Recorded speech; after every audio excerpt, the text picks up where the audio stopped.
force. And everyone screamed. I could hear their voice by the time I landed. I was dragged on the road. Julius Berger truck, country truck, came and stopped right on my head. Very close to crushing my head, and all my body was filled with white frost, and then red and blood was gushing everywhere. I never thought I could live. But I lived. Think about, I was in Liberia during their war.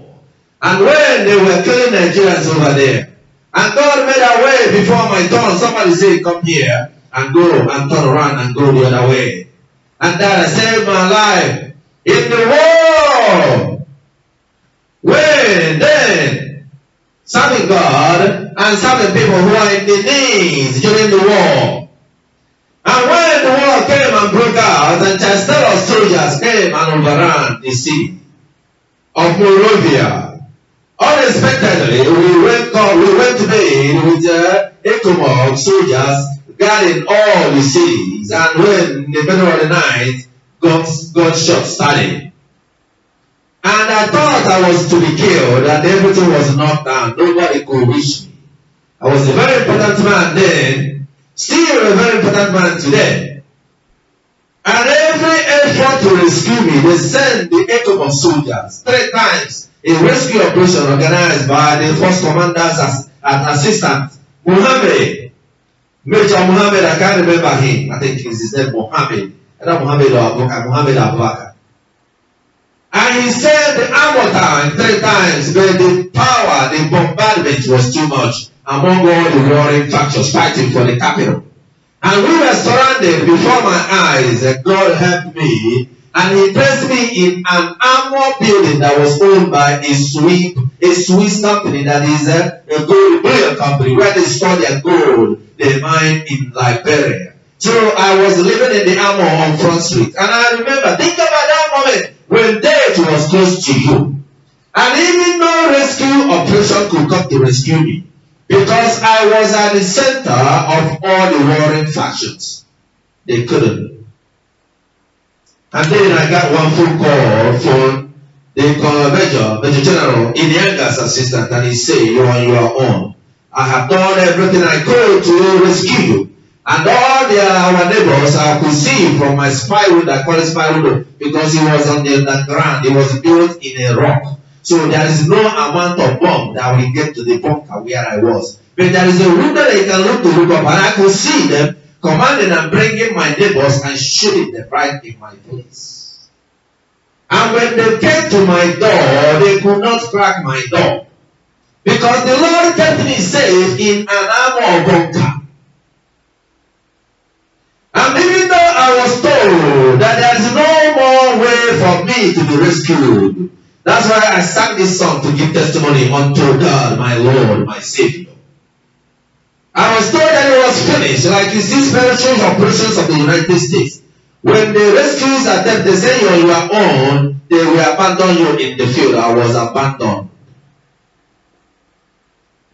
I was mad there because even our embassy was run over and ransacked. So they could not even do anything. But God made a way. 5 days, my bunker was a refuge for those that were able to come before they took over to seek refuge. And we were without food. Think about when you had no food to eat initially.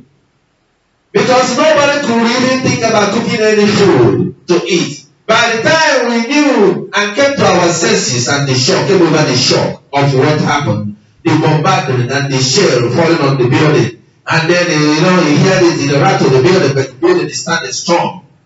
You don't know when he will sink. Whether he will sink and bury all of us in the bunker on the ground on a rock. So, when the food was eventually, it was already 5 days. We didn't realize we had been without food for 5 days. And even when the food came, nobody could eat. By then, there is no more telecommunications to reach. My phone wasn't working. I give this as a testimony. If you have not been in that situation, you can understand and appreciate why we sang this song of praise unto God. And right there, before that was knocked down, we couldn't get anywhere. I do not know how God connected my phone I got a call from the assistant from the ECOWAS ambassador. The assistant to the ECOWAS ambassador, Ambassador Wefo, who was later the foreign minister of Ghana. And then when he called that phone call and he said to me, I said, Paul, they call me Paul. Paul, there is something that is going to happen in 1 hour. In 1 hour, there will be rocket fighters and fighter jets, supersonic jets all over in the sky. And when you see that sign, you know that the American ambassador is about to leave their embassy to cross over to the first headquarters for a peace meeting. There is only 1 hour window. This is a privileged information only for the sake, for the protection and security of the United States ambassador. But I am giving it to you because this is the only chance. I have asked and turned around. There is no way for you to come out of there alive. If you miss this chance, you are on your own. And that time came, we crawled. There was a ceasefire for 1 hour. Nobody wants to kill the ambassador of the United States, so all the warring factions honored the ceasefire. And that is how I crawled on my belly until I crossed over for a mile.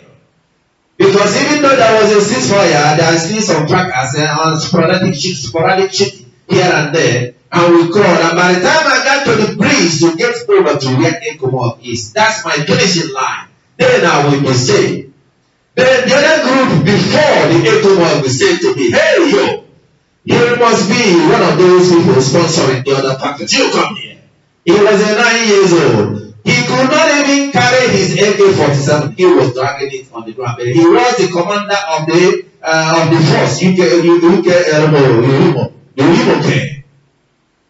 9 years. Why? They give 9 years force commanders because those ones, they have already killed their parents.